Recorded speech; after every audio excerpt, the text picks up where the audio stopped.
الذي أوصل الأمور إلى هذا المستوى من التوتر في فرنسا؟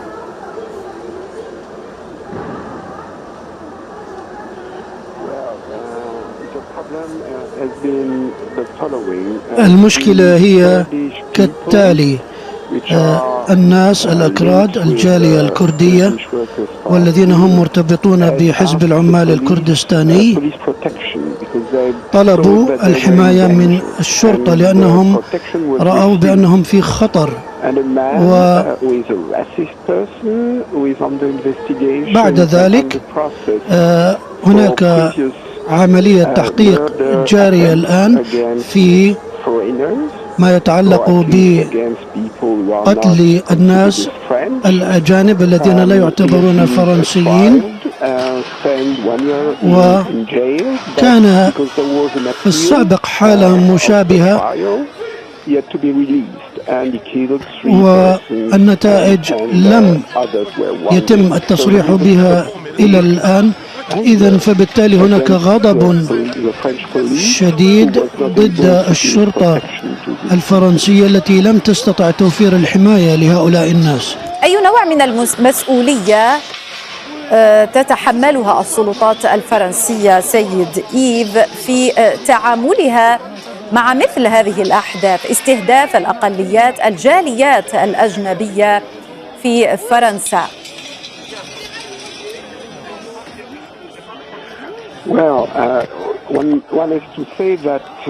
علينا القول بأن مسؤولية السلطات تختلف من قضية لأخرى. المشكلة الكردية هي مرتبطة بالعلاقات الدبلوماسية مع حزب العمال الكردستاني، وهناك ناشط كردي من هذا الحزب تم قتله في باريس.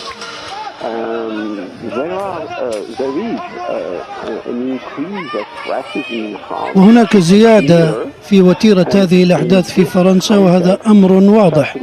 وفي هذا السياق فإن حدثا كهذا يعتبر خطيرا جدا. لذلك سألتك أي نوع من المسؤولية تتحملها السلطات الفرنسية التي لم تقم كما يقول المحتجون والمتظاهرون الأكراد اليوم بحمايتهم بعد كل الأحداث التي استهدفتهم في السابق ومقتل نشطاء، ومن جهة ثانية ربما مقاربتها في وصف ما جرى لهم أمس قرب المركز الثقافي الكردي بالقول إنه هجوم ذو دوافع عنصرية.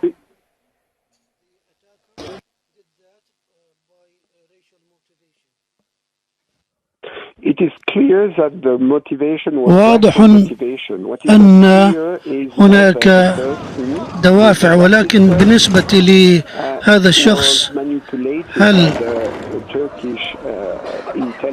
تم توجيهه من قبل الاستخبارات التركية أم لا؟ لا ندري إلى الآن، فنحن بحاجة إلى النظر في معلومات كثيرة لكي نتوصل إلى هذه النتيجة.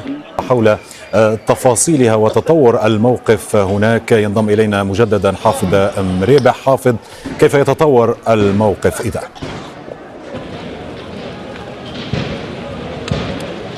نعم سفيان، في الحقيقة ثمة بعض المواجهات المتفرقة التي ما زالت جارية في بعض الأنهج القريبة هنا من ساحة الجمهورية، خصوصا في أفنيو دو تامبل في اتجاه ساحة لاباستي. ثمة مواجهات بين عدد من الشبان والمحتجين الغاضبين وقوات الشرطة والأمن التي تحاول السيطرة عليهم. نشتم رائحة الغاز المسيل للدموع قوية هنا في ساحة الجمهورية جراء هذه الاشتباكات التي تبعد عشرات الأمتار من هذا المكان حيث أقف الآن. نشاهد هناك الدخان ما زال يرتفع وأعمدة الدخان جراء حرق عدد من المعدات وأيضا تهشيم عدد من الواجهات وغيرها. نشاهد أيضا أعمدة الدخان تتصاعد من نيران وألسنة اللهب أشعلها المتظاهرون هنا قرب قرب ساحة لاباستي وسط العاصمة الفرنسية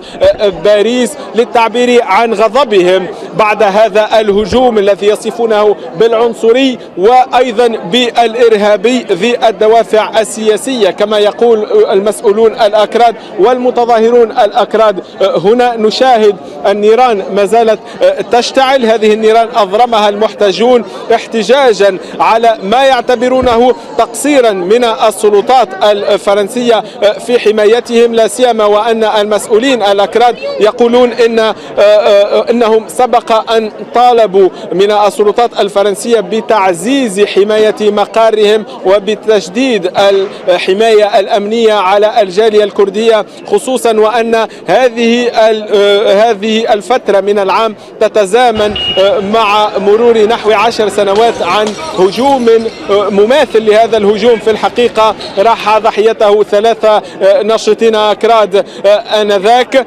ثمة محاولات من قبل السلطات للتهدئة نوعا ما. بلغنا بأن محافظ شرطة باريس لورون نونيز كان قد استقبل صباح اليوم في حدود 10 صباحا بالتوقيت المحلي عددا من ممثلي الجالية الكردية، لكن ذلك على ما يبدو إلى حد اللحظة لم يكن كفيلا بتهدئة الأوضاع وتهدئة الغضب الذي نراه في الأعين هنا في ساحة الجمهورية، وأيضا نشاهده في هذه الاشتباكات والمواجهات المتواصلة بين الشرطة والمحتجين. معلومة أخرى بلغتنا منذ قليل أن وزير العدل لورون دوبون موريتي سوف يستقبل ممثلين عن الجالية الكردية في حدود الساعة 4 مساء بتوقيت باريس. ثمة غضب من التعامل السياسي وحتى القضائي مع هذه المسألة وحتى التعامل الإعلامي مع هذا الهجوم. المتظاهرون هنا يقولون إن هذا الهجوم تم التعامل معه بطريقة مختلفة نسبيا عما كان يقع في أوقات أخرى عندما يكون المستهدفون ليسوا من الجاليات المهاجرة وغيرها. في الحقيقة رائحة الغاز هنا قوية في ساحة الجمهورية، ونشاهد أن عددا من المتظاهرين بصدد مغادرة الساحة والتوجه نحو الشوارع الفرعية. هذا يأتي بعد إعلان أو طلب من المنظمين في أكثر من مناسبة من المتظاهرين هنا في الساحة بإخلاء الساحة والمغادرة. يقولون إن رسالتهم واضحة وأنهم أرسلوا الرسائل اللازمة ويريدون أن ينأون بأنفسهم عن الاشتباكات الجارية الآن التي يعتبرون أنها لا تمثلهم. فعلا هم يريدون إرسال رسالة السلام، يريدون القول وأمام العالم أنهم ضحايا الإرهاب كما يقولون وضحايا العنصرية هنا في فرنسا.